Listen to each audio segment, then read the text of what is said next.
sebenarnya Bapak Ibu sekalian, apa yang kita buat ini bukanlah suatu barang baru. Ya, hampir seluruh dunia, bahkan di negara-negara yang berkembang, itu dia sebelum membangun berbagai macam aplikasi e-health-nya, dia buat framework dulu. Ya, dia buat framework, dan framework ini menjadi law, menjadi undang-undang di negara mereka. Jadi tidak boleh orang membangun aplikasi atau pengembangan TK untuk kesehatan tanpa mengikuti framework. Nah, kita belum sampai ke sana. Itu saya perlu bantuan Bapak Ibu sekalian juga, MKes, untuk menyuarakannya. Tadi udah disinggung ada undang-undang apa segala macam.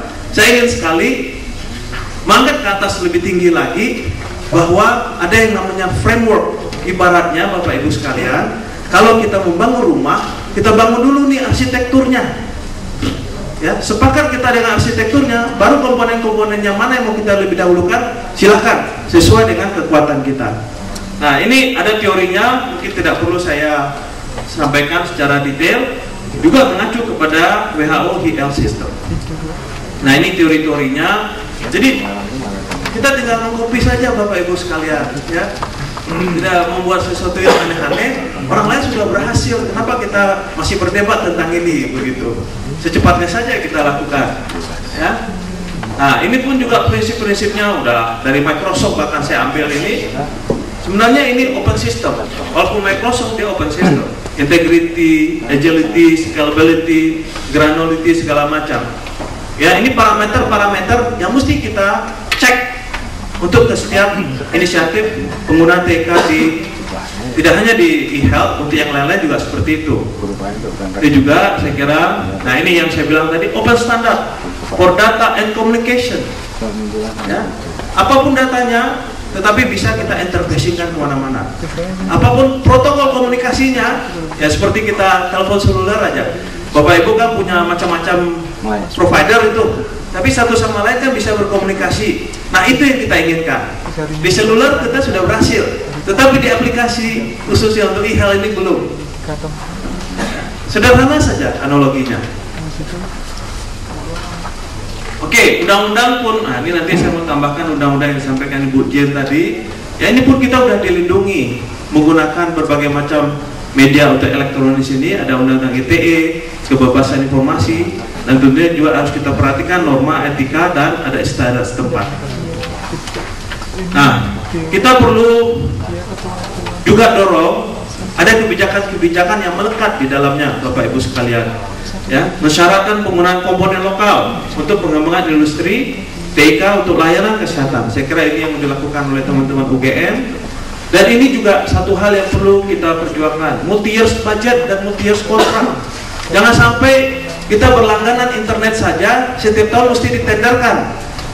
Ya, belum sampai lagi kita menikmati enaknya layanan internet itu, kita udah tender lagi tahun depannya. Ya, apalagi kita semua tahu biaya APBN kita itu keluarnya paling cepat apa? Di akhir kuartal kedua atau kuartal ketiga kan? Katanya melanggar Kepres apa segala macam. Yang buat undang-undang peraturan kita. Kenapa nggak kita berusaha sesuaikan dengan kebutuhan kita? Dan di mana-mana Bapak Ibu sekalian, best practice-nya seperti itu. Ya. Nah, ini suarakanlah. Ini kebijakan di atas ini. Tapi perlu bantuan Bapak Ibu sekalian, perlu bantuan dari UGM, Kemkes dan segala macam. Udah hampir ini, udah hampir. Cuman kemarin yang membuat keputusan menyamakan multi-years-nya ini mirip-mirip dengan infrastruktur jalan bangunan. Saya bilang beda. Nah, coba Bapak Ibu sekalian membangun aplikasi pakai APBN, nggak akan pernah selesai.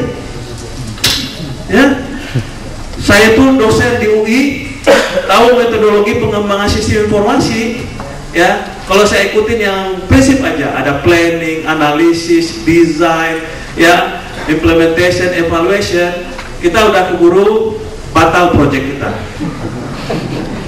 Ya, jadi saya berusaha kalau di lapangan itu mencari logika terbalik. Saya beli dulu, baru saya pikirin untuk apa dia. Dan akibatnya Bapak Ibu sekalian, banyak sumber daya kita yang mubazir. Kita mulai di akhir dan berakhir di awal. Nah, apa kita mau begitu terus? Ya, ini yang dari jurusan apa nih? Apa FKM Sistem Informasi? Ya coba, pasti Kalau Bapak Ibu, adik-adik sekalian di sini nih dapat proyek dari APBN membangun sistem informasi, nggak akan jadi. Nggak akan jadi sesuai dengan apa yang dipelajari di dunia akademik. Sudah hampir 20 tahun mengerjakan seperti ini. Ya. Oke. Jadi, nah ini yang framework saya bilang Bapak Ibu sekalian. Ini agak sedikit teoritis. Pada intinya itu Bapak Ibu sekalian, arsitektur kita itu tuh tidak lain, tidak bukan terdiri dari 4 komponen yang saling terkait satu sama lain. Ada yang namanya business process, adanya application arsitektur, adanya data arsitektur, ada teknologi arsitektur.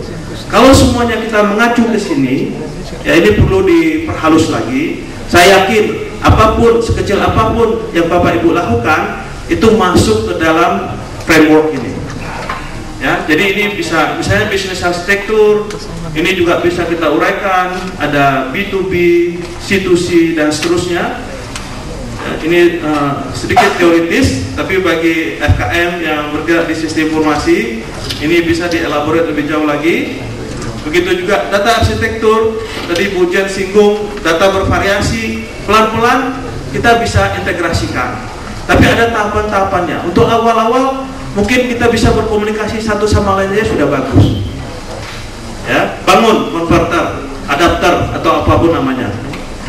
Begitu juga untuk aplikasi, ya, dari hulu ke hilir, ya, bisa kita integrasikan. Integrasi berbeda dengan sentralisasi, Bapak Ibu sekalian, ya. Sentralisasi itu dipusatkan, sudah tidak model lagi. Ya, integrasi kita masih menguasai kekuasaan kita sendiri-sendiri, tapi kita berkomunikasi satu sama lain. Ini penting dan sangat filosofis. Ya, teknologi. Nah, kita harapkan teknologinya pun nanti multiple access, pakai TV, pakai SMS yang primitif, pakai PDA, macam-macam, ya. Tapi dia sebenarnya secara terintegrasi satu sistem, seamless integration namanya. Oke, nah ini misalnya tadi ada Pak Kemal itu, ini salah satu yang kita buat, ya, salah satu yang kita buat di mana layanan asuransi kesehatan itu seperti sarang laba-laba, ya, kemana-mana dia. Nah kita coba putuskan di sini, ya, kita bangun awannya di sini, ya, sehingga semua stakeholder di sini hanya berurusan dengan awan, ya. Teknologinya sudah ada. Kalau kita punya duit kita beli yang canggih, kalau kita nggak punya duit kita bangun sendiri, ya, bisa. Atau kita kombinasikan. Jangan-jangan sampai 7 triliun itu, mana Bu Jen tadi, ya, udah pulang, ya, nggak sampai Bu 7 triliun, ya. Kalau kita share, ya, alternatif cloud computing itu namanya grid teknologi. Ya, UGM kerjasama dengan jurusan komputernya. Yang mereka paham betul tuh yang namanya grid teknologi, ya. Nah, jadi yang tadinya kelimat begini, ini kita putus, ya, kita putus, kemudian kita taruh semuanya berhubungan dengan awan. Ini tahun lalu sudah hampir berhasil, cuma karena ganti menteri, tadi Pak Kemal tuh dibilang, ini Menteri Balu belum ngambil inisiatif nih BUMN-nya, karena ini dia dari asuransi, ya, perusahaan asuransi BUMN. Ya, kita mengharapkan ini di-push. Saya bilang, ya nanti kita mesti ketemu lagi, saya bilang setahun. Nah kita gitu, kalau ganti menteri, ya ganti lagi prioritasnya. Begitu, padahal di akhir tahun 2009 kemarin ini udah diputuskan harus jalan, ya. Banyak redundancy di antara asuransi kesehatan itu, di antara asuransi aja, yang BUMN saja. Tadi ada berapa tuh asuransi kesehatan, asuransi apa, ya, segala macam. Itu datanya lebih kurang overlapping, ya. Jadi kita contoh konkret gimana kita melakukan seamless integration di level data, habis itu di level aplikasi, habis itu di level infrastruktur, ya, communication protokol dan sebagainya. Setelah itu baru di level kebijakan, ya, supaya kebijakannya tidak ada yang bentrok satu sama lain. Nah, ini beberapa indikator, ya. Saya kira itu saja karena udah dibatasin. Mudah-mudahan bermanfaat bagi kita.